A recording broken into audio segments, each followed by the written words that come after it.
మీ ఎలాంటి వ్యాపార ప్రకటనలకైనా వెంటనే మా ఛానల్ సంప్రదించండి. ప్రస్తుతం మనతో పాటు ప్రముఖ ఆధ్యాత్మికవేత్త, వేదిక్ ఆస్ట్రాలజర్ గోనుగుంట్ల సురేష్ బాబు గారు ఉన్నారు. సో గురువు గారితో మాట్లాడేద్దాం. నమస్కారం గురుగారు. ఓం గం గణపతయే నమః. స్వర్ణలక్ష్మి నమస్తే అస్తు. పరబ్రహ్మ స్వరూపిణి రాజ్యం దేహి ధనం దేహి సర్వకామాంచ దేహి మే. గురుగారు, ఉగాది రాశి ఫలితాలు చర్చించుకుందాం. శ్రీ పరాభవ నామ సంవత్సరంగా పిలువబడుతుంది. మరి ఈ కొత్త సంవత్సరంలో మేషరాశి వాళ్ళకి సంవత్సరం అంతా ఎటువంటి ఫలితాలు ఎదురవబోతున్నాయి? ఉగాది పచ్చడిలో అనేక షడ్రుచులు ఉంటాయి మనకి. ఏ ఫ్లేవర్ వీళ్ళకి ఎక్కువగా తగలబోతుంది ఈ సంవత్సరం? సో మణికంఠ గారు, మీరు అడిగే క్వశ్చన్ చాలా బాగుందండి. ఉగాది పచ్చడితో స్టార్ట్ చేశారు. ముందుగా మనం రాసులకు వెళ్ళే ముందు ఈ యొక్క సంవత్సరం యొక్క మీనింగ్ తెలుసుకుంటే మన టోటల్గా ఓవరాల్ థీమ్ మనం తెలిసిపోతుంది. ఒక థీమ్, మన మూవీలో థీమ్ మనం చూసుకుంటాము. అదేంటి, ఫిక్షనా లేకుంటే రకరకాలు వస్తున్నాయి కదండి, లేదంటే ఓల్డ్ రాజులకు సంబంధించిన మూవీనా, లేదంటే ఫ్యామిలీ ఓరియంటెడ్ థీమ్ తెలుసుకుంటే మనకి కొంచెం గెస్ పెరుగుతుంది అనమాట. ఫస్ట్ ఈ సంవత్సరాన్ని యొక్క పేరు శ్రీ పరాభావన సంవత్సరం అని పెట్టారు. పరాభవం అంటే మనందరికీ తెలుసు, ఇది కొంచెం పాత మాట. ఇప్పుడున్న వాడికి లాంగ్వేజ్లో చూసుకుంటే అపజయము, అవమానము, అధికార నాశనం అనుకోవాలి, అధికార పతనం, అహంకారం అని చెప్తూ ఉంటారు. మీనింగ్ అంటే పరా అంటే దూరంగా ఉండటం, అభావం, భావం అంటే ఇన్సెక్యూర్గా ఫీల్ అయిపోవటం. అంటే ఈ సంవత్సరం అంతా జనాలు ఎలా ఉండాలంటే మనకి ఇన్ఫీరియారిటీ కాంప్లెక్స్కి దూరంగా ఉండాలి, అభావానికి దూరంగా ఉండాలి, పిరికితనానికి దూరంగా ఉండాలి అని మనకు చెప్తూ ఉంటారు. మనం ఎప్పుడు అభావంగా ఫీల్ అవుతాము, ఎప్పుడు ఇన్సెక్యూర్గా ఫీల్ అవుతాం, ఎప్పుడైతే మనం గిల్టీ పనులు చేస్తూ ఉంటామో, ధర్మానికి వ్యతిరేకంగా వెళ్తూ ఉంటామో, అప్పుడు మనకు తెలవకుండానే మనకి ఇన్ఫీరియారిటీ పెరుగుతూ ఉంటుంది. ఇన్ కేస్ అలాంటి సిచ్యువేషన్లో మనకు తెలుసో తెలవకుండా ఉంటే అది ఒక స్కామ్ లాగా, లేకుంటే ఒక గిల్టీ లాగా బయటికి ఎక్స్పోజ్ అయిపోతుంది. తద్వారా మనలో ఉన్న అపజయం కలుగుతుంది, అహంకారం పోతుంది, తర్వాత మనం ఏమనుకున్న అవమానం, పతనం స్టార్ట్ అవుతుంది. అందుకని ఈ సంవత్సరంలో చాలా జాగ్రత్తగా ఉండాలి. చాలామందికి తెలవని విషయం ఏంటంటే నారద మహర్షి యొక్క 60 మంది కుమారుల యొక్క పేర్లే ఈ నూతన సంవత్సరానికి వచ్చిన పేర్లు. మనకి ఈ యొక్క తెలుగు సంవత్సరాల పేర్లు అని మనం చెప్పుకోవాలి. మనకి సంస్కృతంలో ఒక శ్లోకం ఉందండి పరాభావనామ సంవత్సరం గురించి. పరాభావ వాక్యే సంవత్సరి అంటే ఈ పరాభావ నవ సంవత్సరంలో నృపాణం మానభంగ కృత్ దండనీతి వృద్ధిచ్చ జనక్షోభ తదై భవేత్ అని చెప్తారు. ఈ టైంలో ఏమవుతుందంట, నృపాణం మానభంగ కృత్ అంటే ఎవరైతే రాజులు, అంటే ఇప్పుడున్న కాలమాన పరిస్థితుల ప్రకారం రాజకీయ నాయకులు కానివ్వండి, అధికార ప్రతిపక్షం ఎవరున్నా, అంటే ప్రజల మీద నాయకత్వ లక్షణాల్లో ఉన్న సీ లెవెల్ పీపుల్ కానీ, కార్పొరేట్ లెవెల్ మేనేజర్లు కానీ ఎవరైనా కనుక వాళ్ళ మీద టార్గెట్ వెళ్తుంది. ఈ పరాభవం అనే మహర్షి వాళ్ళు గనక తెలిసి తెలవక ఏదైనా మిస్టేకులు చేసి ఉంటే, ఎగనెస్ట్ ధర్మంగా ఫాలో అయి ఉంటే అవి మొత్తం ఎక్స్పోజ్ అయిపోయి వాళ్ళ పతనం స్టార్ట్ అవుతుంది. తద్వారా ఏమవుతుందంటే దండ నీతి ఇచ్చి వాళ్ళ కోపంతో జనాల మీద విపరీతమైన ఆంక్షలను వ్యక్తం చేస్తూ ఉంటారు. దాంతోపాటు జనక్షోభ అదే, ఎందుకంటే ఎప్పుడైతే రాజుకు ప్రాబ్లం అవుతుందో దాని యొక్క అశాంతి మనుషుల మీద కూడా ఉంటుంది. రాజులు చక్కగా ధర్మబద్ధంగా పరిపాలిస్తుంటే వీళ్ళు చక్కగా ధర్మబద్ధంగా ప్రకృతి అంత సహకరించి జనాలు ఆనందంగా ఉంటారు. ఎప్పుడైతే రాజుకు దురుద్దేశం పుడుతుందో ప్రకృతి సహకరించదు, జనాలు కూడా దాని యొక్క ప్రభావం ఉంటుంది. అందుకని శ్రీ పరాభావన సంవత్సరంలో అందరికీ ఇలా జరగదు, గుర్తుపెట్టుకోండి. అయ్యో అందరికి పరాభావం జరుగుతుందంటే కాదు. నాయకత్వ లక్షణాలు ఉన్న వాళ్ళకి, ఎవరైతే పీపుల్ మీద అజమాయిషి చేస్తూ ఉంటారో వాళ్ళు తెలియగానే తెలిసిగానే ఏదైనా కనుక తప్పు చేస్తే ఆ తప్పు బహిర్గతం అవుతుంది. తద్వారా వీళ్ళు కవరప్ చేసుకోవడానికి చేసుకోకుండా యాక్సెప్ట్ చేసుకొని ముందుకు వెళ్ళిపోతే బాగుంటుంది. అంతే తప్ప ఎవరు దీని ద్వారా ప్రతిరోజు అవమానం జరుగుతుంది అది కాదు. ఏంటి గుర్తుంచుకోవాలి, ఇది గ్రోత్ రాదు. ఈ సంవత్సరంలో మీరు పెద్ద పెద్ద చేస్తున్నా అభివృద్ధి అయితే ఉండదు. తర్వాత అంత కంఫర్టబుల్గా కూర్చొని సరదాగా ఉండే సంవత్సరం కూడా కాదు. ఇది కరెక్షన్స్ చేసుకున్నాయి. ఇంతకుముందు మనం ఏదైనా కనుక చేసుకొని ఉంటే ఈ టైంలో రెక్టిఫై చేసుకొని మనల్ని మనం ఒక స్ట్రాటజీ, ఒక ప్లానింగ్ అంతా కరెక్ట్ చేసుకొని ఏమైనా మిస్టేక్స్ ఉన్నాయా, కరెక్ట్గా ఉందని వెరిఫై చేసుకొని బయటకు వెళ్ళేది. ఇన్ కేసు ఏమైనా ప్రాబ్లం ఉంటే మనమే ఓపెన్గా బయటకు చెప్పుకొని సారీ చెప్పుకొని ముందుకు వెళ్ళిపోయేది. నిజాలు అనేది బయటకు వస్తాయి. ఎప్పుడైతే మనకు నిజం బయటకు వస్తుందో అప్పుడు మన అభివృద్ధి స్టార్ట్ అవుతుంది. ఎప్పుడైతే మనం నిజం లేకుండా మనకి భ్రాంతిలో ఉండి చేసుకోకపోతే ఏదో ఒక రోజు అది బడలేకపోతుంది. అందుకని సాలిడ్గా ఎదగాలనుకున్న వాళ్ళకి ఇది ఒక బెస్ట్ ఇయర్. మళ్ళీ రిపీట్ చేస్తున్నా, నిజంగా జీవితంలో ఎదగాలనుకున్న వాళ్ళు ఇది ఒక బెస్ట్ ఇయర్. ఎవరైతే మనకు అపోహలకు పోయి ఎట్లా పడితే వెళ్ళిపోయారో వాళ్ళ భంగపడతారని ఇది ఒక ఇయర్ అండి. సో మనం ముందుగా మేషరాశి వారితో చూద్దామండి. మణికంఠ గారు, మేషరాశి కనుక చూసుకుంటే ఒకటి, వీళ్ళు చాలా లక్కీ అనుకోవాలి. ఈ 2026 సంవత్సరంలో లక్కీ ఉన్న జాబితాలో వీళ్ళు కూడా ఉంది. కారణం అంటే జనరల్గా గ్రహ స్థితి బాగుండి, జనరల్గా గ్రహస్థితి అనేది బాగా అనుకూలంగా ఉండి బాగుంటారు, అది వేరే విషయం. గ్రహస్థితి అనుకూలంగా లేకపోయినప్పటికీ బాగున్న రాశి ఏంటంటే మేషరాశి. అంటే ఉన్న పొజిషన్లు ప్లానెట్స్ చూసుకుంటే వీళ్ళు ఇబ్బంది పెట్టే విధంగా ఉంది. కానీ వీళ్ళ అదృష్టం ఏమంటే వీళ్ళకి ఏలినాటి శని యొక్క ప్రభావం ఉంటుంది, అలానే గురువు కూడా సరిగా లేరు, అలానే కేతు ఇబ్బంది పెట్టి ఇన్ని గ్రహాలు ఇబ్బందుల్లో ఉన్నా వీళ్ళ అదృష్టం ఏమంటే ఈ గ్రహాలకి సరిగ్గా పని చేయకుండా విపరీత వేద అన్న కాన్సెప్ట్ ఉండటంతో వీళ్ళకి బాణాలన్నీ వీళ్ళ వైపు వస్తాయి కానీ ఒక్క బాణం కూడా వీళ్ళకి తగలదు.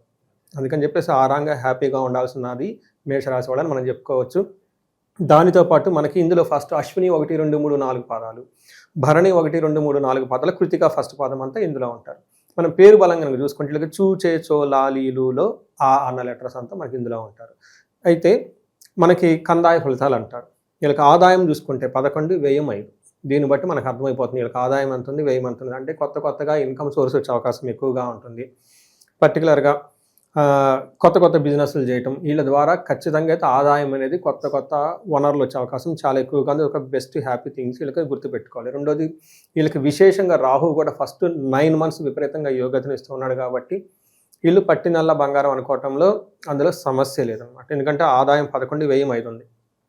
రాజ్యపూజ్యం 2, అవమానం 4 ఉంది. అంటే 6 ఉంటే ఒక ఇద్దరు సపోర్ట్ చేస్తుంటారు, ఒక ఇద్దరు వ్యతిరేకంగా ఉంటారు. కాబట్టి వీళ్ళు ఇంటర్పర్సనల్ స్కిల్స్ని చాలా చక్కగా మెయింటైన్ చేస్తూ ఉండాలి. ఎవరి మీద వాళ్ళని నమ్మకుండా ఫస్ట్ మోసపోయే వాళ్ళు ఎక్కువ ఉంటారండి. నాకు మొన్న కూడా అమెరికా నుంచి ఒక ఆయన కాల్ వచ్చాడండి. పాప ఆయన ఎక్కడ అమెరికాలో ఉండి తినకో, ఎందుకంటే వాళ్ళ కష్టాలు నాకు తెలుసండి. అమెరికా ఎన్ఆర్ఐ కష్టాలు ఎవరికైనా ఎక్కువ తెలుసుంటే అది నాకే తెలుసు. వాళ్ళు ఇండివిజువల్ నాకు కాల్ చేసి ఎక్కువ నాకు వచ్చే క్లయింట్స్ వాళ్ళు కాబట్టి ఇక్కడ నుంచి వెళ్తారు, ఏదో ఎక్స్పెక్టేషన్స్ ఉంటుంది పేరెంట్స్. అక్కడికి వెళ్ళాక రివర్స్ అవుతుంది. వాళ్ళకు ఉండే ప్రాబ్లమ్స్ వాళ్ళకు ఉంటాయండి. మనలాగా ఒక రకంగా చెప్పాలంటే మనంత లగ్జరీగా హ్యాపీగా కంఫర్టబుల్గా ఉండరు. కాకపోతే ధనం వస్తుంది అనే విధంగా ఉంటుంది. వాళ్ళకి ఒక టాలెంట్ అకాడమీగా పెర్ఫామ్ చేయడానికి బాగుంటుంది. అయితే వీళ్ళకి ఒక ఆయన నాకు ఫోన్ చేశారు. ఏంటంటే ఆయన జీర్ణించుకోలేని విషయం ఏంటంటే సొంత బంధువులు నమ్మి ఎక్కడెక్కడో ప్లాట్ ఏదో కొనేసుకున్నాడంటండి. తర్వాత ఆయనకు ఇప్పుడు ఏదో అమ్ముకోవాలని చూసుకుంటే ఆయన కొన్న రేట్ ఇంకా అదే ఉంది. ఎంక్వైరీ చేసే బ్యాక్గ్రౌండ్లో ఎక్కువ రేటు పెట్టి చేత కొనిచ్చారని తెలుసుకున్నాడు. దాన్ని ఫీల్ అయిపోతున్నాడు ఆయన. చూడండి, అందరికి అన్నీ ఇచ్చాను, నా చేత ఎప్పుడు 5-6 ఏళ్ల క్రితము ఎక్కువ రేట్లు పెట్టుకొని ఇచ్చారండి అని చెప్పేసి. అందుకని ఈ రాశి వాళ్ళకి అవమానం 4 అంటే చుట్టూ ఉండి వీళ్ళ చుట్టూ చేరి మంచిగా చేరి మిమ్మల్ని కావాలని అవమానించే వాళ్ళు ఎక్కువ ఉంటారు. అందుకని చెప్పేసి సాధ్యమైనంత ఎక్కువగా మనుషులను దూరంగా పెట్టుకోండి. ఎందుకంటే వీళ్ళకి ఏలినాటి శని యొక్క ప్రభావం ఉంది. ఇప్పుడు బాగానే ఉంటుంది, అది ఫ్యూచర్లో మీకు ఇబ్బంది పడుతుంది. ఎవరిని గుడ్డిగా నమ్మకూడదండి. ఎవరిని గుడ్డిగా నమ్మవద్దు. ఒక్కటికి అది ఏ విషయంలో నమ్మవచ్చు కానీ ధనం విషయంలో మాత్రం ఎవరు నమ్మకూడదు. ఏదైనా ఒక సలహా మేషరాశి వాళ్ళకి శ్రీ పరాభావ నవ సంవత్సరాలు చెప్పాలనుకుంటే ఒక్క సలహా, ఎవరిని మీరు నమ్మకండి, పక్కన దూరంగా పెట్టుకోండి. ఎవరు ఏదైనా అసలు మీరు పట్టుకోకండి. వాళ్ళు మిమ్మల్ని క్రిటిసైజ్ చేయడానికి అనర్హులు, మీ దగ్గర సహాయం తీసుకోవడం అనర్హులు. పక్కన పెట్టేసుకోండి, చక్కగా బ్యాంకులో పెట్టుకోండి, అంటే అక్కడ ధనం పెట్టుకోండి. మీరు వెరిఫై చేసి 1-2 సార్లు ఫ్యాక్ట్స్. Be selfish. ఈ పరాభావ సంవత్సరాలు మేషరాశి వాళ్ళకు ఉండాల్సిన ఏకైక గుణం ఏంటంటే సెల్ఫిష్. మీ గురించి మీరే చూసుకోండి. Mind your own business, mind your own family members. అది తప్ప మిగతా వాళ్ళంతా దూరంగా పెట్టేసేయండి. ఇది దీని యొక్క థీమ్. ఇందులో మనం గ్రహం చూసుకుంటేనండి, శని టోటల్గా ఈరంతా వీళ్ళకి 12వ వ్యయ స్థానంలో ఉన్నారు. గురుడు వచ్చేటప్పటికి 3వ స్థానంలో, తర్వాత 4వ స్థానంలో ఉన్నారు. రాహు వచ్చేటప్పటికి 11వ స్థానంలో ఉన్నారు.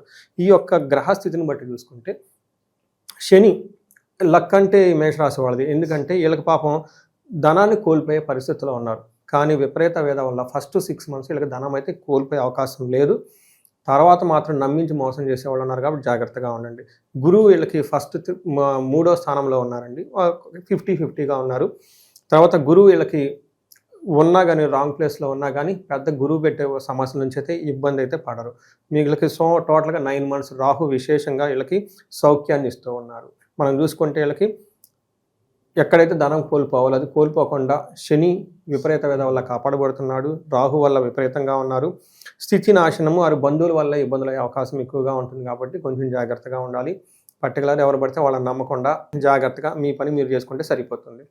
మనకేం చెప్తారంటే మహర్షులు ఏలినాటి శని టైంలో 4-5 పనులు జాగ్రత్తగా బౌండరీ పెట్టుకొని ఉండాలి. ఇవి ప్రికాషన్స్.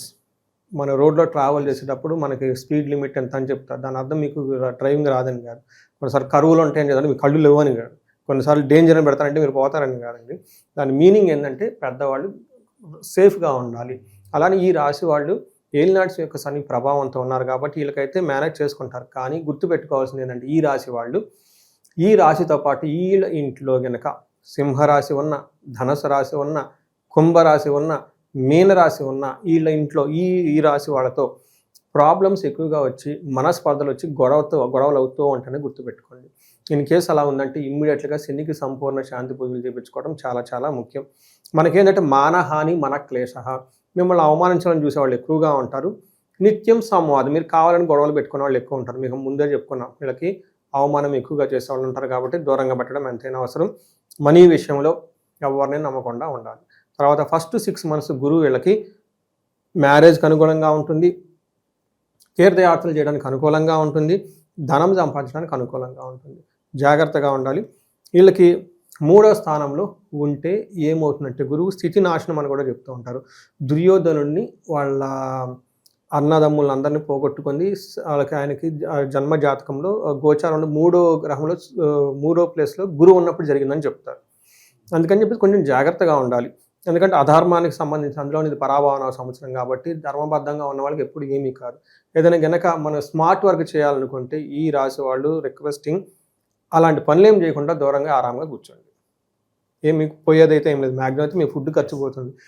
నమ్మి పెట్టి ఏదేదో చేశారనుకోండి అధర్మబద్ధంగా ఉంటే ప్రాబ్లం అవుతుందని గుర్తుపడేది. అందులో ఇది పరాభావ సంవత్సరం మనం ముందే చెప్పుకున్నాం. తర్వాత మనకి గురువు వీళ్ళకి 4వ ప్లేస్లో ఉన్నారండి. ఇది మనకి జూన్ తర్వాత మారుతున్నాడు. మనకి గోదావరి పుష్కరాల తర్వాత వెంటనే మారుతూ ఉన్నారు కాబట్టి పుష్కరాల టైంలోనే మార్పు వస్తుంది. ఇప్పుడు మనకి ఈ టైం 4th హౌస్లో ఏం చెప్తారండి వీళ్ళకి? బుద్ధి చాంచల్యం, తేజోహాని, దేశ త్యాగం చ. అంటే ఈ టైంలో వీళ్ళకి చాలా ఆలోచనలు ఉంటాయి. ఇచ్చేద్దాం అని తపన ఎక్కువగా ఉంటుంది. తర్వాత ధనం వ్యయం విపరీతంగా ఖర్చు అవకాశం ఎక్కువగా ఉంటుంది. దేశ త్యాగం, కలహం. ఈ టైంలో ఉన్న ఊళ్ళను వదిలిపెట్టుకొని దూరంగా వెళ్ళే అవకాశం ఎక్కువగా ఉంటుందని గమనించుకోవాలి.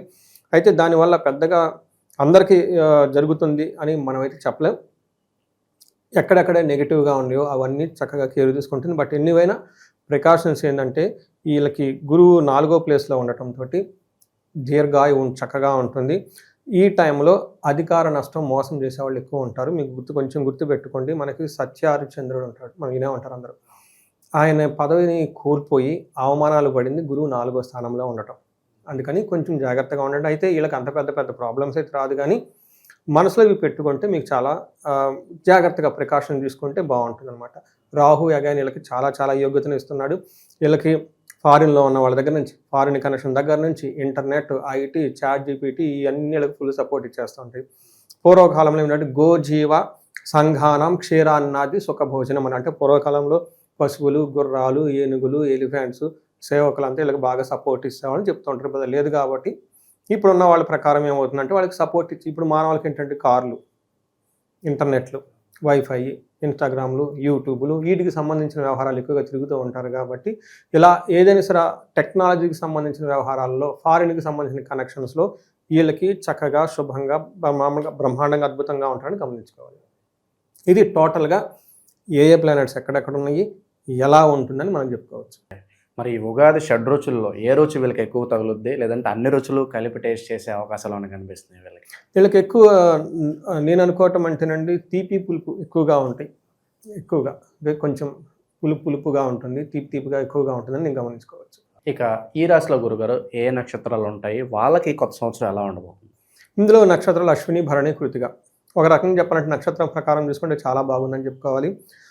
ఒకటి వీళ్ళకి ధన ప్రాప్తి, అంటే ఫస్ట్ వీళ్ళు ఐశ్వర్యవంతంగా ఉంటారు, సుఖంగా ఉంటారు, సంతోషంగా ఉంటుంది, డబ్బు వస్తుంది, ధనలాభం ఉంటుంది, అంతా బాగుంది. ఇంకేం కావాలి అశ్విని నక్షత్రం వాళ్ళకి చూడండి, ఇంత బాగుంది. కాబట్టి హెల్త్ విషయంలో కొంచెం జాగ్రత్తగా ఉండటం చాలా మంచిది. అలానే భరణి నక్షత్రం వాళ్ళకి సంపదలు, ఐశ్వర్యము, అదృష్టం కలిసి వస్తుంది. వీళ్ళకి ధనప్రాప్తి ఉంటుంది, సర్వజన పూజ్యము, అందరి నుంచి వీళ్ళకి రెస్పెక్ట్ వస్తూ ఉంటుంది. భరణి నక్షత్రం వాళ్ళు ధరణిని వెళ్తారని ఒక సామెత కూడా ఉంది.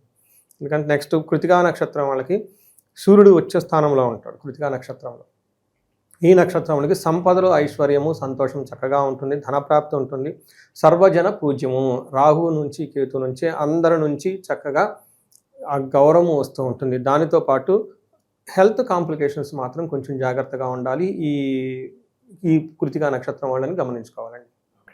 ఇక ఈ సంవత్సరం గురుగారు మేషరాశి వాళ్ళకి పలానా విషయంలో టర్నింగ్ పాయింట్ ఏదన్నా ఉంటుందా వీళ్ళకి? ఏదన్నా అంటే ఎన్నాళ్ళు వీళ్ళు వెయిట్ చేసి ఈ సంవత్సరం జరుగుతుందంటే ఏం చెప్తారు వీళ్ళకి? ఫస్ట్ 6 months వీళ్ళకి చాలా టర్నింగ్ పాయింట్ చాలా చూసుకుని వెళ్ళిపోతారు. అందులో సమస్య లేదు. ఆదాయం విషయం నుంచి బాగుంది, నక్షత్రం ప్రకారం బాగుంది, అన్నీ బాగుంది. జూన్ తర్వాత మాత్రం జాగ్రత్తగా ఉండాలి.